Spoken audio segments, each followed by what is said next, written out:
RFI et France 24 présentent Mardi politique.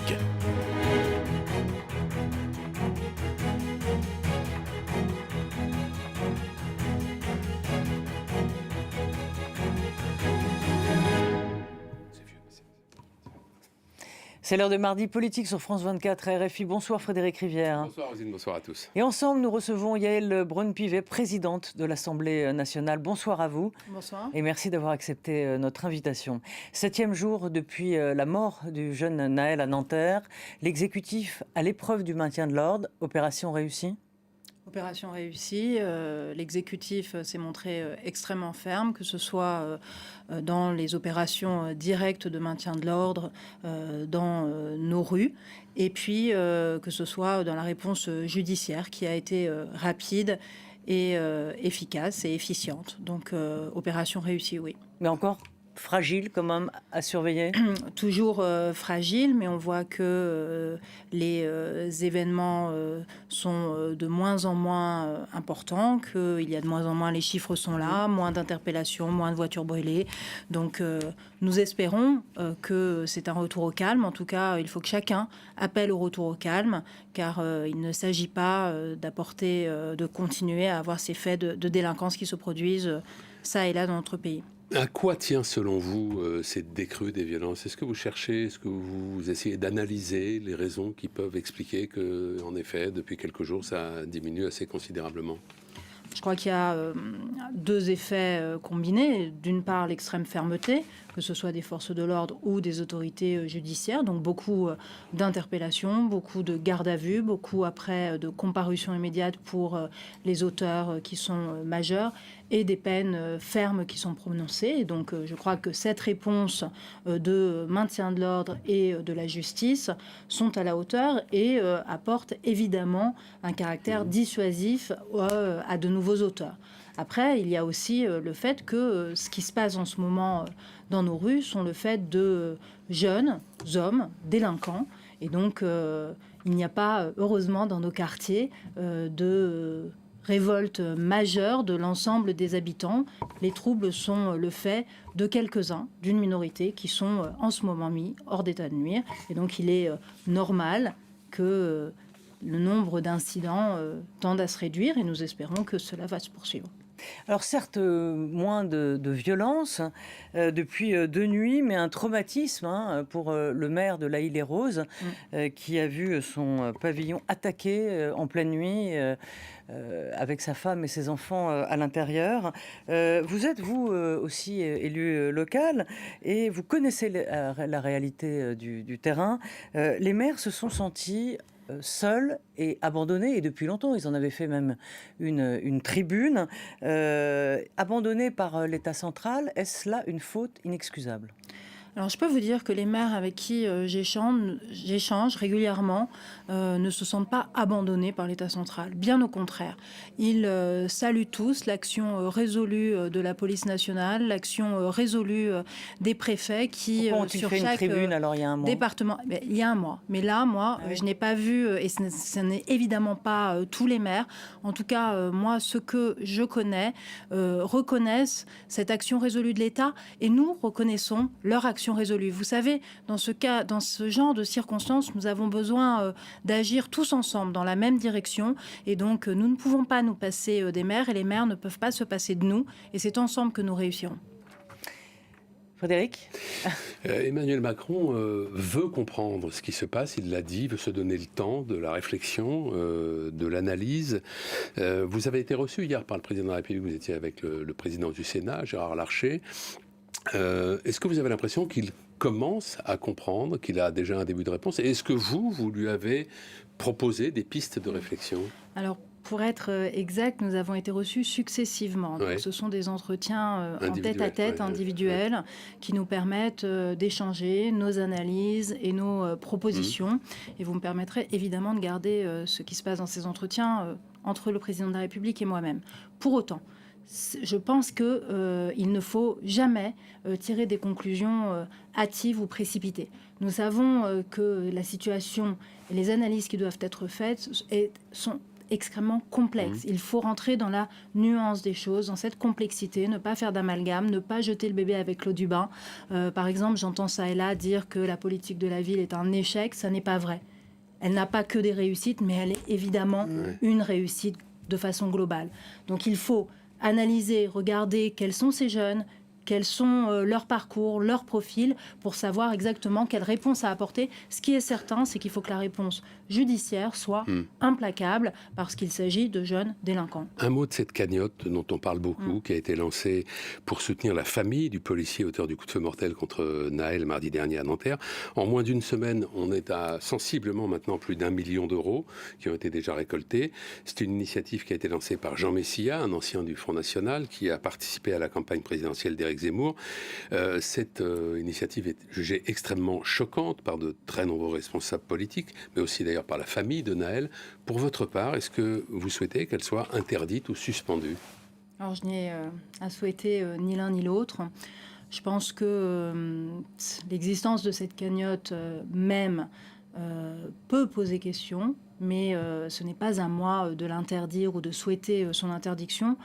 Moi, je comprends aussi d'une certaine mesure que certains veuillent soutenir les policiers, les forces de l'ordre, et on sent bien qu'elles jouent aujourd'hui un rôle majeur dans le maintien de l'ordre et qu'il faut les soutenir d'une façon globale. Maintenant, moi, lorsque je vois certains commentaires de personnes qui font des dons, je suis très inquiète parce qu'il y a des commentaires qui très clairement sortent du champ républicain dans les donateurs de cette cagnotte.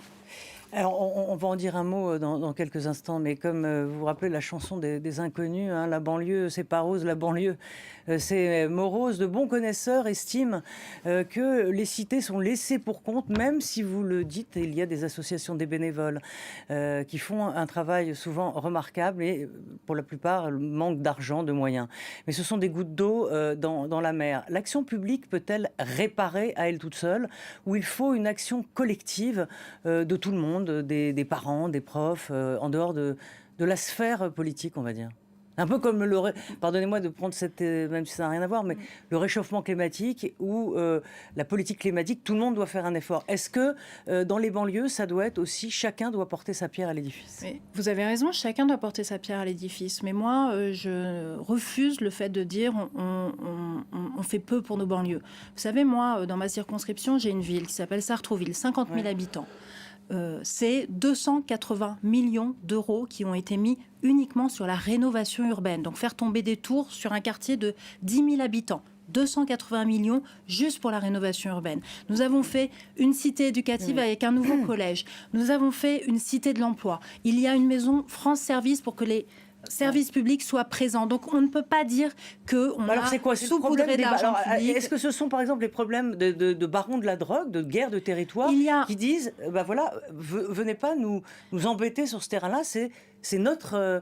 Parce qu'il y a des armes quand même, donc s'il y a des armes, il y a de l'argent, donc il y a de la drogue. Mais il y a très clairement dans certaines cités, et pas dans tous, une jeunesse délinquante qui pourrit la vie des habitants avec des rodéos urbains, avec l'occupation de halls d'immeubles, avec des tapages nocturnes, avec du trafic de stupéfiants, avec parfois des règlements de compte et des armes. Et c'est à ces jeunes-là, à ces personnes-là qu'il faut s'attaquer, non pas à tous les habitants de ces quartiers populaires qui sont pour la plupart d'entre eux, des personnes qui sont parfaitement intégrées, qui jouent le jeu des lois de la République.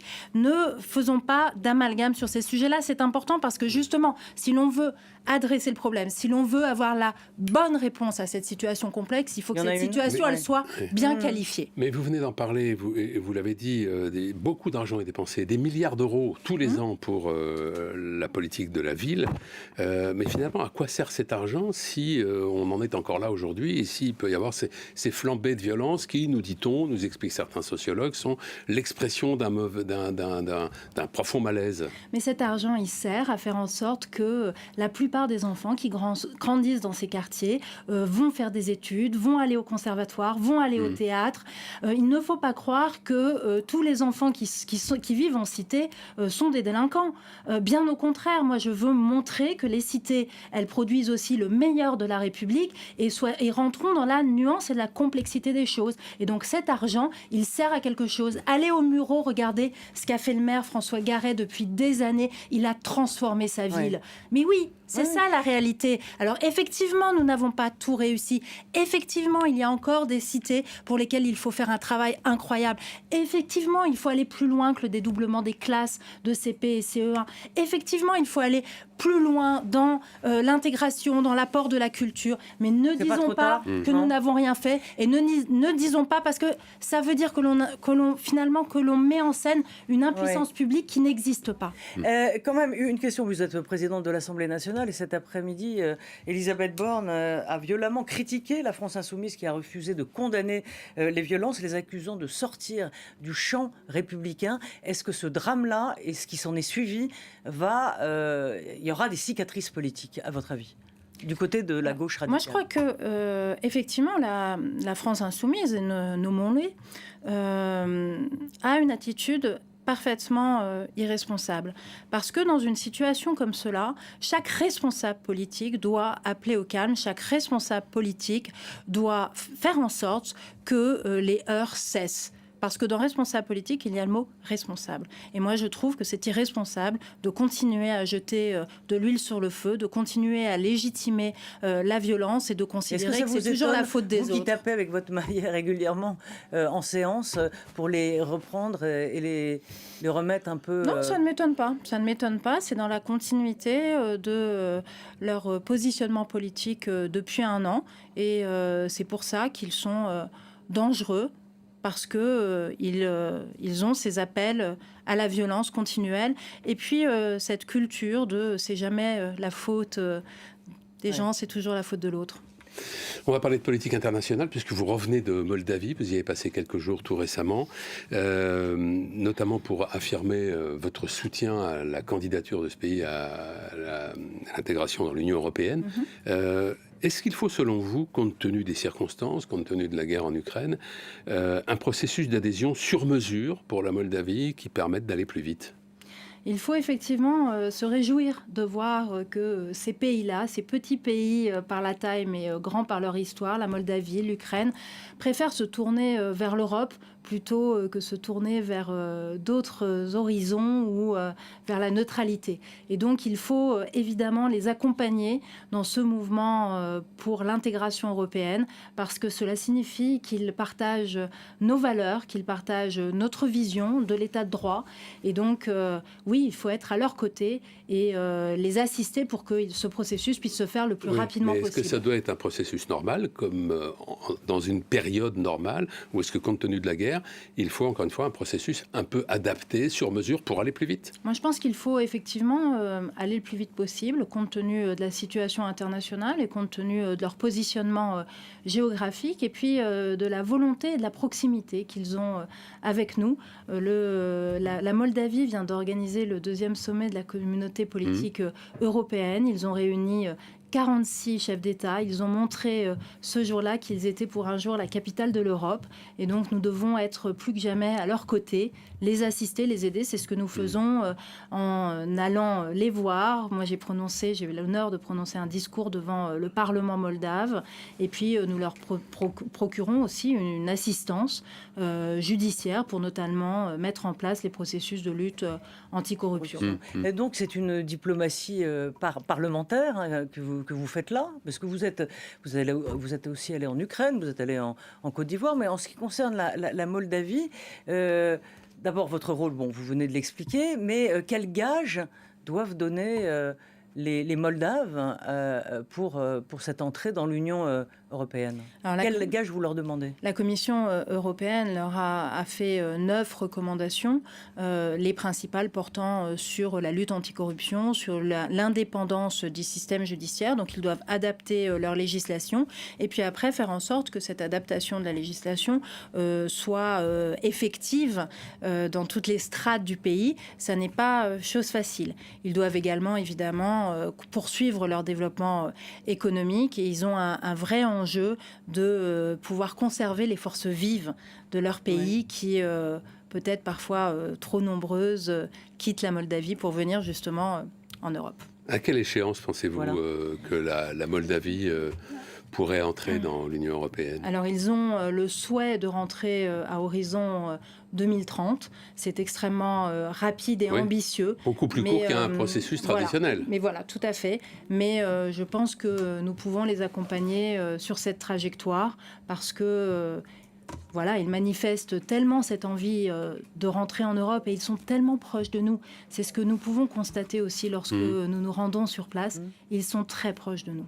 Quels sont les bénéfices, en quelque sorte, de cette diplomatie parlementaire que vous menez?